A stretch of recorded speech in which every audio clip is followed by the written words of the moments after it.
Okay, this is a super short video on an intermittent converter issue. This is a PD45 out of a panel.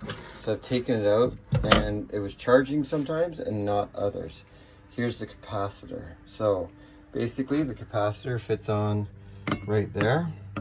And when I took the converter out, it just fell out. Like it just fell out. So my guess is that those contacts were making contact sometimes and allowing it to charge, and then not other times. So if you have an intermittent converter issue, you may want to look at the electrical wiring to see if maybe there's something going on that should not be going on. Anyway, I replaced it with an iota 55. There's a really good video on it. I'll attach the link below. If you have an intermittent issue and you want to replace it with the iota, it's a well documented video, so I don't need to go ahead and do that.